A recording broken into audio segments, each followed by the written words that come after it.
दोस्तों जय हिंद। स्वागत है अपने यूट्यूब चैनल लाइफ पोल में। आपको पता है कि आगामी समय में बहुत सारे एग्जाम आने वाले हैं। जैसे यूपी पैट की परीक्षा दोस्तों 24 अगस्त की है। उसके बाद दोस्तों यूपी पीसीएस सुपर टेट की परीक्षा, रेलवे में दोस्तों एनटीपीसी और ग्रुप डी का एग्ज़ाम, दोस्तों एसएससी जीडी का भी एग्ज़ाम है। इन सभी पेपरों में दोस्तों जीएस का एक पोर्शन पूछा जाता है और उस पोर्शन में सबसे ज़्यादा ये कन्फ्यूज़न रहता है कि कहाँ से कितना पढ़े। तो दोस्तों उसी कन्फ्यूज़न को दूर करने के लिए यहाँ पर एक श्रृंखला चलाई गई है। वो दोस्तों उस श्रृंखला में आपके लिए चाहे पॉलिटी हो, ज्योग्राफी हो, साइंस हो या फिर हिस्ट्री हो या फिर अन्य किसी जीएस से संबंधित कोई भी सब्जेक्ट हो, दोस्तों सारे के सारे जो टॉपिक है वो आपके सामने प्रश्न और आंसर के माध्यम से कराए जाते हैं। तो उसी श्रृंखला में आज दोस्तों एक नई वीडियो है। इस वीडियो में मैं बात करूंगा दोस्तों पॉलिटी के कुछ महत्वपूर्ण प्रश्न जो कि आपकी पेपर के लिए बहुत ही इम्पोर्टेंट हैं। ठीक है, तो आपको क्या करना है कि वीडियो के लास्ट में कमेंट में बताना है कि आपका स्कोर कितना रहा है। और मैंने वीडियो के लास्ट में एक बहुत अच्छा सा क्वेश्चन रखा हुआ है जो कि पेपर में पूछा गया था। आपको उस क्वेश्चन का आंसर जरूर देना है। तो ये अगला प्रश्न, वो पहला प्रश्न है कि लोकसभा में राष्ट्रपति द्वारा कितने सदस्य मनोनीत किए जाते हैं। ए ऑप्शन है 12, बी ऑप्शन है 8, सी ऑप्शन है 4 और डी ऑप्शन है 2।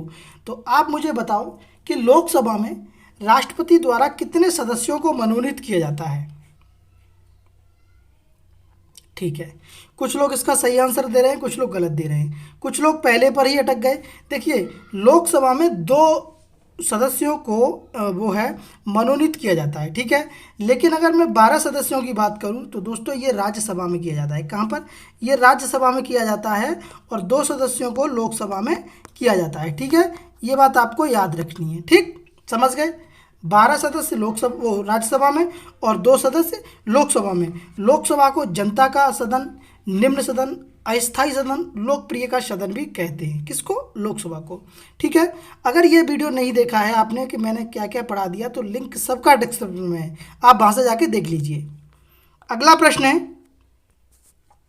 लोकसभा के कार्यकाल को कब 5 वर्ष से 6 वर्ष किया गया था। बहुत अच्छा प्रश्न है आपके लिए और आप इसका आंसर जरूर देंगे, उम्मीद ऐसी मैं करता हूं। तो बताइए कि कब 5 वर्ष से 6 वर्ष कर दिया गया था, बताओ।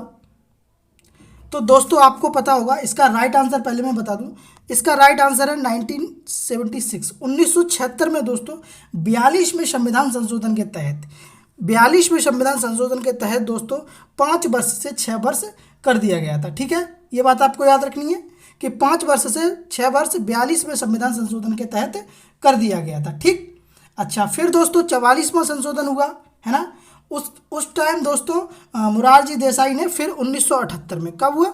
1978 में फिर 44वां हुआ। फिर दोस्तों 6 वर्ष से घटा के 5 वर्ष कर दिया गया। तो अब वर्तमान में लोकसभा का कार्यकाल कितना है? 5 वर्ष ही है, लेकिन 44 में संविधान संशोधन 1976 में 6 वर्ष के लिए किया गया था। ठीक है, अगला प्रश्न है लोकसभा के प्रथम लोकसभा अध्यक्ष कौन थे। बहुत अच्छा प्रश्न है आपके लिए, आप अगर पढ़ रहे होंगे तो जरूर इस आंसर का टिक करेंगे। तो ए ऑप्शन है ओम बिरला, बी ऑप्शन है मीरा कुमार, सी ऑप्शन कौन है बताइए? सी ऑप्शन है जी.वी. मावलंकर और डी ऑप्शन है के वेणुगोपाल। तो जल्दी से बताओ। हाँ, बहुत सही, कुछ लोग गलत बता रहे हैं, कुछ लोग सही बता रहे हैं। इसका राइट आंसर होगा लोकसभा के प्रथम लोकसभा अध्यक्ष का नाम है दोस्तों जी.वी. मावलंकर। ठीक है, गणेश वासुदेव आपको पता है ये नाम था इनका।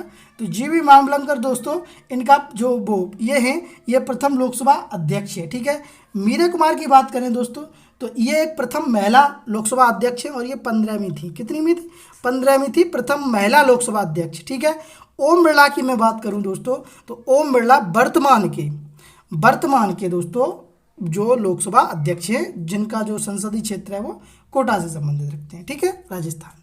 चलिए, अगला प्रश्न है ग्राम पंचायत अध्यक्ष के चुनाव के लिए न्यूनतम आयु कितनी होनी चाहिए।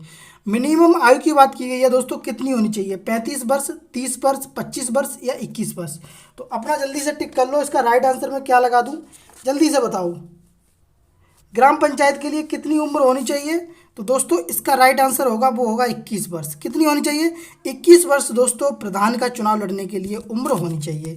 अब यहाँ पर 3 वर्ष दी की जा रही हैं, ये वर्ष भी इंपॉर्टेंट है, कई बार पेपर में पूछी जाती हैं। तो मैं बता दूं, देखो अगर ये पूछा जाए कि 25 वर्ष तो ये लोकसभा, क्या लोकसभा, ठीक है, 25 वर्ष की बात करेंगे तो लोकसभा, 30 वर्ष की बात करेंगे यानी कि लोकसभा के अध्यक्ष, वो लोकसभा के सदस्य को कितनी उम्र होनी चाहिए, 25 वर्ष होनी चाहिए, ठीक है।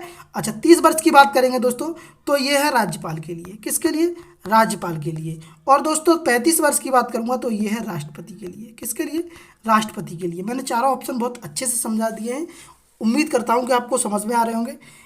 तो दोस्तों क्या करना है, आपको अगला प्रश्न का जवाब देना है। अगला प्रश्न है कि भारत में पंचायती राज व्यवस्था कहाँ लागू हुई थी। बहुत अच्छे प्रश्न है, कई बार ये आ चुके हैं। तो भारत में दोस्तों पंचायती राज व्यवस्था कहाँ पर लागू हुई थी। ए ऑप्शन है उत्तर प्रदेश, बी ऑप्शन है राजस्थान, सी ऑप्शन है बिहार और डी ऑप्शन है उड़ीसा। तो जल्दी से टिक कर लो, इसका राइट आंसर मैं क्या लगा दूँ। तो दोस्तों वो पंचायती राज व्यवस्था जो है वो मैं बता दूं, राजस्थान के नागौर जिले में, कहाँ पर, राजस्थान के नागौर जिले में दोस्तों 2 अक्टूबर 1959 में स्टार्ट की गई थी, कैसे, 2 अक्टूबर 1959 में स्टार्ट की गई थी, ठीक है दोस्तों। तो भारत में पंचायती राज व्यवस्था कहाँ लागू हुई थी, राजस्थान के नागौर जिले में स्टार्ट हुई थी, ठीक है, समझ गए आप लोग। चलिए अगला प्रश्न करते हैं। सब लोगों की ये शिकायत रहती है कि हमें नोटिफिकेशन नहीं मिलता, तो मैं बता दूं आपको, जैसे ही आप सब्सक्राइब करेंगे उसके बाद एक घंटी दिखेगी आपको, उसे प्रेस करना है, उस बेल को प्रेस कर लीजिए, आपको नोटिफिकेशन सबसे पहले मिल जाया करेगा, ठीक है दोस्तों। आपसे एक और गुजारिश है, आप देखते तो लोग हैं कई, लेकिन आप जो है कमेंट बॉक्स में अपना आंसर नहीं देते कि कितना आपने किया, ठीक है, तो दे दिया करिए। अगला प्रश्न है, निम्न में से सबसे कम उम्र के प्रधानमंत्री कौन है। सबसे कम उम्र के प्रधानमंत्री की बात करी गई है, बताओ। ए ऑप्शन है मोरारजी देसाई, बी ऑप्शन है पंडित जवाहरलाल नेहरू, सी ऑप्शन है राजीव गांधी और डी ऑप्शन है नरेंद्र मोदी। तो सबसे कम उम्र के प्रधानमंत्री कौन थे, यहाँ पर थे कर लीजिए, बताओ कौन थे, ठीक है। तो दोस्तों सबसे कम उम्र के प्रधानमंत्री की बात करेंगे तो थे राजीव गांधी। कौन थे दोस्तों, राजीव गांधी सबसे कम उम्र के प्रधानमंत्री थे, ठीक है। सबसे अधिक उम्र के मोरारजी देसाई थे, ठीक है, अधिक उम्र के कौन थे, मोरारजी देसाई थे। भारत के प्रथम पीएम कौन थे, जवाहरलाल नेहरू थे, ठीक है, प्रथम पीएम कौन थे, जवाहरलाल नेहरू थे। और दोस्तों वर्तमान में प्रधानमंत्री कौन है, तो वो हैं नरेंद्र दामोदर दास मोदी। तो चारों ऑप्शन आपको अच्छे से समझ में आ गए होंगे। सबसे अधिक उम्र के प्रथम प्रधानमंत्री ऑफ भारत, और दोस्तों ये राजस्थान के राजीव गांधी जो थे वो थे कौन, सबसे कम उम्र के प्रधानमंत्री, ठीक है। चलिए अगला प्रश्न है, भारत सरकार का प्रथम विधि अधिकारी किसे कहा जाता है। बहुत अच्छा प्रश्न है। ए ऑप्शन है राष्ट्रपति, बी ऑप्शन है भारत का महान्यायवादी, सी ऑप्शन है प्रधानमंत्री और डी ऑप्शन है भारत का मुख्य न्यायाधीश। तो जल्दी से बताओ, भारत का प्रथम विधि अधिकारी किसे कहा जाता है, जल्दी से बताओ, बताओ। अच्छा हाँ सही है, सही है, सही है, वो सही, इसका राइट आंसर हाँ ठीक है। कुछ लोग मुख्य न्यायाधीश को बता रहे, नहीं, भारत का प्रथम विधिक न्यायाधीश दोस्तों कहा जाता है, वो कहा जाता है भारत के महान्यायवादी को, ठीक है। किसको कहा जाता है, भारत के महान्यायवादी को कहा जाता है, जिसे अटॉर्नी जनरल एजी बोलते हैं, ठीक है, अटॉर्नी जनरल, ठीक दोस्तों। ये आर्टिकल दोस्तों इसकी बात करूं तो आर्टिकल 67 कितने में, 76 में इसका वर्णन है, आर्टिकल 76 में। इसे कानून का मंत्री भी कहते हैं दोस्तों, और इसकी अथॉरिटी ये है कि ये सुप्रीम कोर्ट में तो बहस कर ही सकता है, और दोस्तों बिना परमिशन लिए ये हाई कोर्ट के भी किसी जो कोर्ट हैं उनमें भी बहस कर सकता है, ठीक है। ये एक केंद्र सरकार का वकील होता है, आप ऐसे कह लीजिए, तो इसे एजी बोलते हैं। तो भारत का महान्यायवादी जो होता है वो सरकार का प्रथम विधि अधिकारी होता है, ठीक है। अगली बात करेंगे, मौलिक कर्तव्यों को किस भाग में रखा गया है। बहुत अच्छा प्रश्न है, आप लोगों से उम्मीद है बहुत अच्छे आंसर देंगे। ए ऑप्शन है भाग 3, बी ऑप्शन है भाग 4, सी ऑप्शन है 4A और डी ऑप्शन है 5। तो टिक करो जल्दी से। अच्छा हाँ ठीक है, सही है। इसका राइट आंसर होगा, वो होगा दोस्तों 4A, भाग 4A। दोस्तों मौलिक कर्तव्यों की बात करूंगा मैं तो 4A, और मैं आर्टिकल की यहीं पे बात कर लूँ तो 51A में रखा गया है। किसमें, 51A में रखा गया है। 42 में संविधान संशोधन के तहत 1976 में जोड़े गए थे दोस्तों, ठीक है। आप समझ में आ गया। अब कुछ लोग कह रहे होंगे सर आपने तो 4 बताया, 4 ये नीति निर्देशक तत्व के लिए है। किसके लिए, नीति निर्देशक तत्व के लिए 4 है, ठीक है। और अगर भाग 3 की बात करी जाए तो दोस्तों ये मौलिक अधिकार के लिए है। कहाँ के लिए, मौलिक अधिकार के लिए है, जो कि अमेरिका से लिए गए हैं, ठीक है। और मौलिक कर्तव्य यूएसएसआर रूस से लिए गए हैं, रूस, ठीक है दोस्तों। तो ये बात समझ में आई आप लोगों के, ठीक है। तो भाग 4A में मौलिक कर्तव्यों का वर्णन है। अगला प्रश्न है 9, और ये प्रश्न इंपॉर्टेंट है कि राष्ट्रपति पर महाभियोग किस अनुच्छेद के तहत लगाया जा सकता है। ए ऑप्शन है अनुच्छेद 52, बी ऑप्शन है अनुच्छेद 53, सी ऑप्शन है अनुच्छेद 54 और डी ऑप्शन है अनुच्छेद 61। तो क्या टिक लगा दूं बताओ? अच्छा ठीक है, सही है, बहुत सही। इसका राइट आंसर होगा वो होगा दोस्तों, इसका राइट आंसर होगा वो होगा ये आर्टिकल नंबर 61। क्या दोस्तों? आर्टिकल नंबर 61 के तहत, आर्टिकल 61 के तहत दोस्तों राष्ट्रपति पर महाभियोग की प्रक्रिया शुरू की जा सकती है। ठीक है दोस्तों।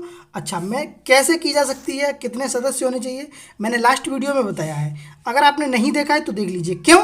आपको भी पता है दोस्तों, मैं यहाँ पर एक क्वेश्चन तो कराता हूँ, उसके साथ साथ बहुत सारे ऐसे की पॉइंट बताता हूँ जिससे कि आपको बहुत ज़्यादा नॉर्मली पॉलिटी पढ़ने में, मैंने आपसे एक वायदा किया है। क्या किया है दोस्तों?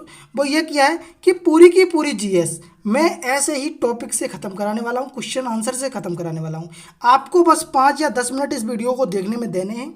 जो चीज़ आपको समझ में नहीं आ रही है वो नोट कर लेनी है, जो चीज़ समझ में आ रही है उसको कोई दिक्कत है नहीं। ठीक है। और डेली के डेली इस चैनल पर आना है आपको। यहाँ पर डेली के डेली आपको जीएस के बहुत इंपॉर्टेंट प्रश्न मिलेंगे, चाहे फिर आप सुपर टेट की परीक्षा दे रहे हो, चाहे यूपी पेट की दे रहे हो, चाहे एसआई जीडी कुछ भी दे रहे हो, यहाँ पर आपको जरूर फंसेगा।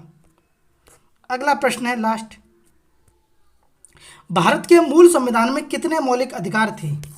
मूल संविधान की बात कर रहा हूँ, कुछ लोग यहाँ पे भटक जाएंगे, वो ऐसा मत करना भाई।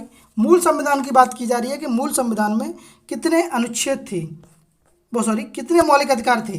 भारत के मूल संविधान में कितने मौलिक अधिकार थे? ए ऑप्शन है 10, बी ऑप्शन है 11, सी ऑप्शन है 7 और डी ऑप्शन है 8। तो जल्दी से टिक करो, इसका राइट आंसर क्या लगा दूँ? तो दोस्तों भारत के मूल संविधान में, ठीक है, अनुच्छेद अगर मौलिक अधिकारों की बात करी जाए तो 7 थे। कितने थे? 7 थे। पर दोस्तों 44वें संशोधन 1978 में, ठीक है, 44 में हम, ठीक है, 44वें संशोधन 1978 में दोस्तों संपत्ति के अधिकार को दोस्तों संपत्ति के मूल अधिकार को समाप्त कर दिया गया। और अब वर्तमान में कितनी है इनकी संख्या? अब वर्तमान में है 6। ठीक है, कितनी है? 6 है। पहले कितनी थी? 7 थी। ऐसा ही मैंने अनुसूची में बताया है दोस्तों, पहले 8 थी मूल में, लेकिन अब कितनी है? 12 है। ठीक है, तो ये बात आपको याद रखनी है। अब कितने हैं? अब हैं 6 और पहले कितने थे? 7 थे। ठीक है दोस्तों, इतनी बात आपको याद रखनी थी। ठीक, चलिए आज का प्रश्न आपके लिए ये है, बहुत अच्छा प्रश्न है, कई बार पेपर में पूछा गया है। तो आज का प्रश्न है कि प्रारूप समिति के अध्यक्ष कौन थे? ए ऑप्शन है राजेंद्र प्रसाद, बी ऑप्शन है पंडित नेहरू, सी ऑप्शन है डॉक्टर भीमराव अम्बेडकर और डी ऑप्शन है के एम मुंशी। तो इसका राइट आंसर क्या होगा? आप मुझे कमेंट बॉक्स में जरूर करके बताएं कि इसका राइट आंसर मैं क्या लगा दूं। ठीक है, मिलते हैं अगली वीडियो में, तब तक के लिए धन्यवाद। जय हिंद।